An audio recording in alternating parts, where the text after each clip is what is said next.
তাকে চারটি ভুল কখনো করা যাবে না। তুমি এই কাজটি করতে পারবে না, তোমাকে দিয়ে এই কাজ হবে না, এরকম ভাবে নিরুৎসাহিত তাকে করবেন না।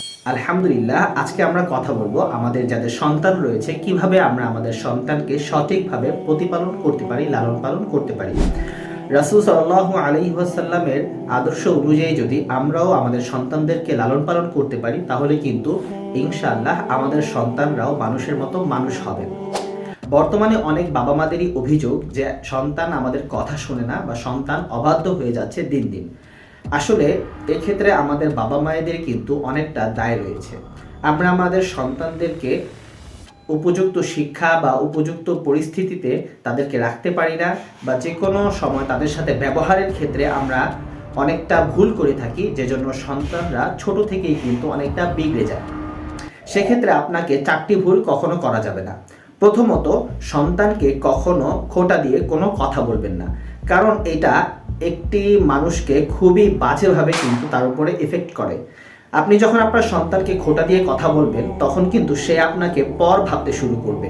আপনি যে তার আপন এটা তাকে ফিল করান, আপনি যে তার ভালো চান এবং তার মঙ্গল চান সেটা আপনার সন্তানকে বুঝতে দিন। দ্বিতীয়ত, আপনার সন্তানকে কখনোই কারো সামনে অপমান দিয়ে কথা বলবেন না।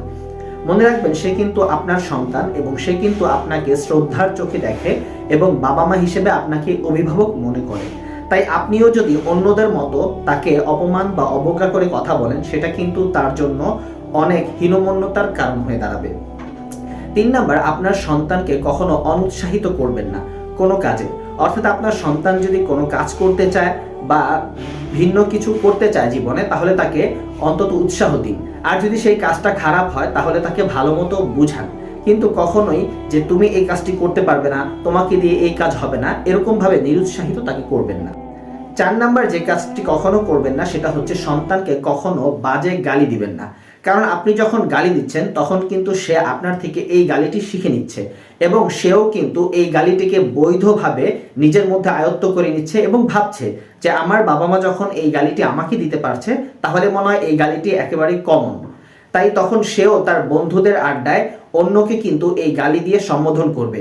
তাই সন্তান প্রতিপালনের ক্ষেত্রে অবশ্যই আপনাকে সজাগ দৃষ্টি রাখতে হবে, যাতে করে এই সন্তান ভবিষ্যতে আপনার বাধ্য থাকে এবং একজন সুস্থ ভালো মানুষ হিসেবে গড়ে ওঠে।